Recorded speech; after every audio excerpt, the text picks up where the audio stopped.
segment. It took Dad a very long time to realize that Sharon knew better than Dad who the right partner for her was. But I think eventually Dad did realize that, and even harder, he accepted that Steve could bribe better than he could. But from that, a very deep love and respect developed for Dad's other son. The other very meaningful thing that happened while we were at Cromber Road was that Dad started to work with Cheshire Homes.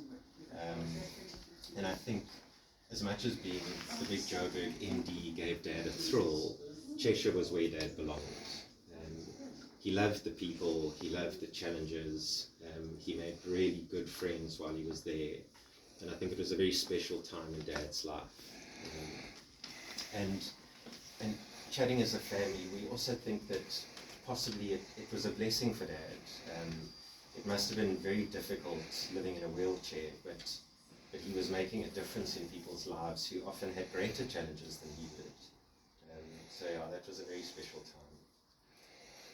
Back to the family and a few more memories. So I was up in Joburg at the time. I'd met Ash, and when Ash came along, Steve had really broken the folks in for her, and I think it was a much easier journey for Ash. She found in-laws who welcomed her as a member of the family. I think it was Ash who had to get used to our lot, and I can remember those first dinners coming down to Cape Town, and Ash would sit at the dinner table and listen to Dad argue about something he probably didn't even agree with. He just loved a good argument. And sitting with Mom and chatting to Mom about books, I think Ash soon realized you just couldn't keep up with the amount of books that Mom got through. And this was another wonderful memory for me, was listening to Mom and Dad talk about their love for books. But it usually started with Dad saying, in so-and-so book, there's a beautiful passage that goes like this. And then Mom would say, no, it doesn't. You're thinking of the wrong book. Then himself would sit there while we run around looking for the book. Because when Dad had something stuck in his head, he was absolutely single-minded. So we'd find the book, he'd find the passage. Mom was right. Mom wouldn't wait too long for an apology.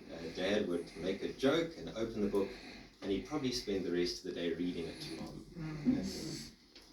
They really shared an incredible passion for books, but it was more than that. It was the classics, it was real literature, it was poetry. They shared a passion for music. Dad always shouting at us, turn it up, and Mom always worried about the neighbors. A passion for art, for beautiful furniture, and I think a real deep love for gardening, where some epic battles happened. And in amongst all of this passion that they shared, the two of them were generous to a fault. Generous with their time, generous to us, to Sharon and myself growing up.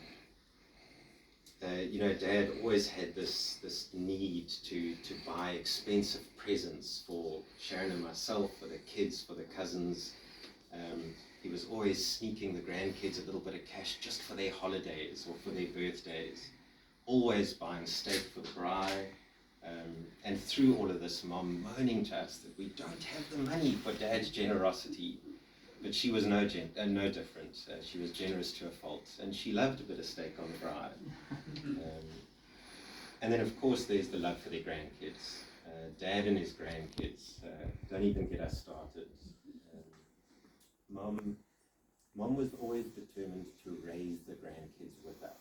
I think the once or twice that I said to her, Mom, Sharon knows what she's doing with her kids, and Mom would say, it takes a village to raise a child. She wanted to teach them, she wanted to grow them and love them, but she would do it the right way. Dad just wanted to cause as much trouble as he could with them.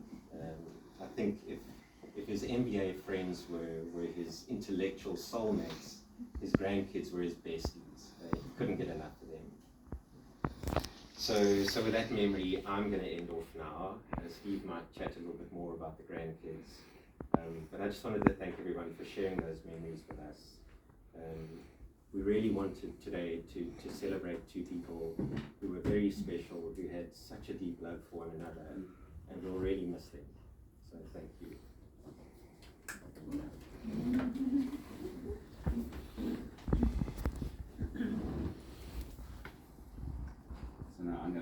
So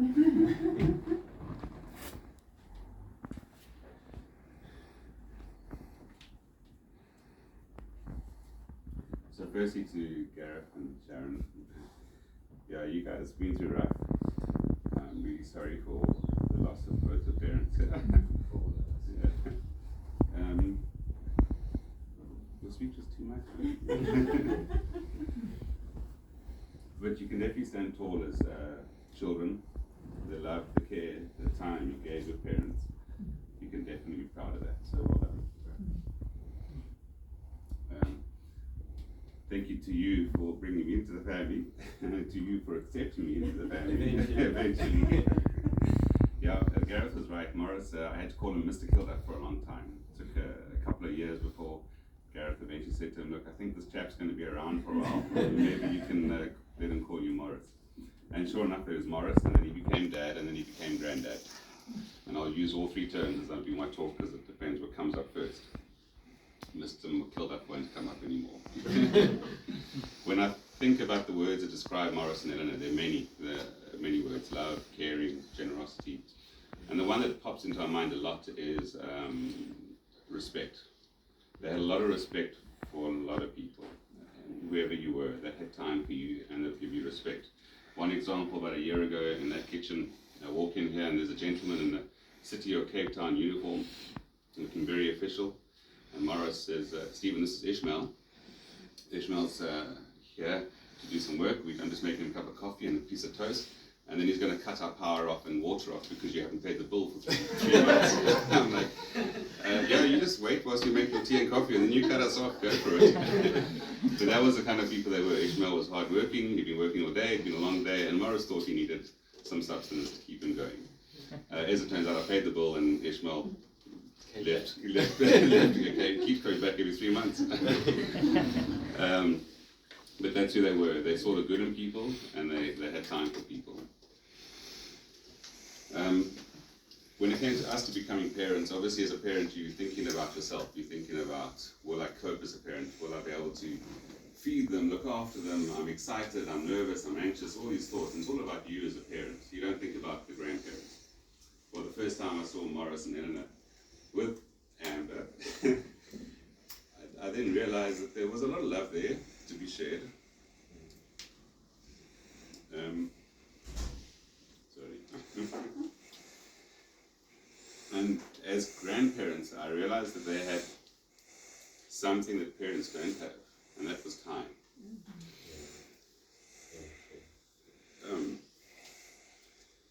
Sorry. So example, like Granddad and Granny had time to teach the kids how to crush snails in the garden and do gardening, how to make a really good stew, listen to music really loud, maybe not our music, how to listen to Sky News on repeat, how to do crocheting, how to bake a muffin, and of course how to play board games and card games, and they had time that us parents didn't have. They also had time to do their homework. Granny was phenomenal at helping the kids with their homework. They also had time to help them do their reading. I can do that now. Time to do their homework, time to do their reading, and they had that time. And what breaks my heart is I'm not going to be able to watch that anymore. But also Finn and Grace, I'm not going to have that. But as sad as that is, what brings me joy is Finn and Grace have got two things going for them that my kids never had. They got Ati and Heather, who are going to love them dearly. And they've got three beautiful big cousins who will pass that legacy on. They'll teach them how to crush nails in the garden. They'll teach them how to listen to good loud music, maybe not classical, and teach them how to watch TV. They'll teach them how to bake to cook Granddad's stew, how to make a muffin like Granny used to. And of course, to teach them the card games and the board games that Granny taught them. And they'll have the time to help them with their homework and help them with their reading when it comes to the school part of things. So the legacy, what keeps me warm and keeps me comfortable, is the fact that that legacy will continue through the generations, through the grandchildren. Very, very true. Yeah. So yeah, it really it does comfort me knowing that'll carry on. We're a big family. We've got family all over the world. My side of the family, Canada, Singapore, the UK. Where's the tissues? All yeah. The UK. A lot of people in the UK, and even America. And we became one family. And I realized during the time that I've been married to Sharon, I've known Morris and Ella for 27 years, that my family became part of their family. And through this whole time, they send you both lots of condolences. They obviously send their love. They want you to know that you're in their thoughts and prayers all the time. It's been a very rough ride. But we will rebuild. And we have a very strong family unit and awesome friends and family around the world, which is going to keep us going. My next hand you over to Ashley, who I realized with Morris that you want to be accepted and not have to call him Mr. Kilda for a long time. You need two things. You need to be good looking and beautiful, and you need to have intelligence. Clearly I lack both those. But from day one, it was Morris. So I hand you over to the bestest on all this side of the Atlantic.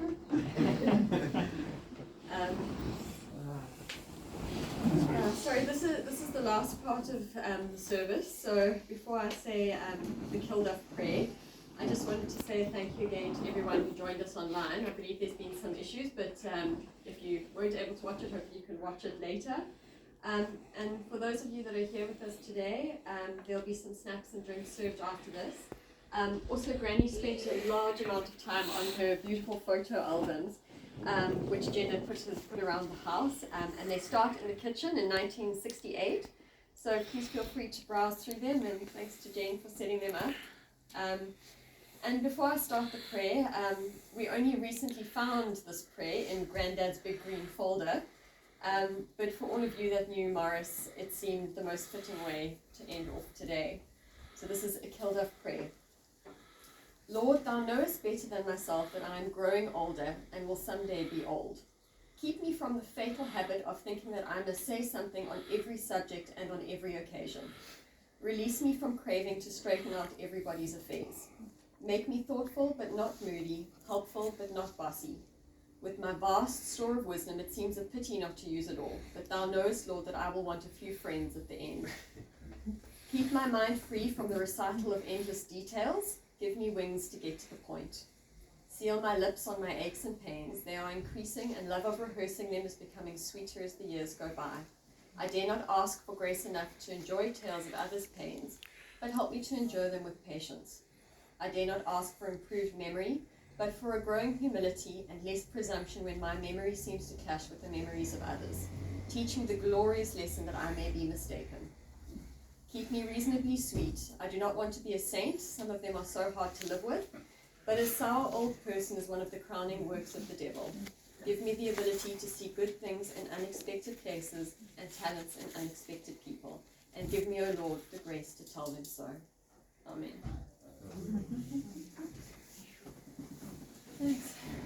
Thank you, everyone. That's all the words from the family. So please join us for some snacks on that side and some tea and coffee. Thank you very much.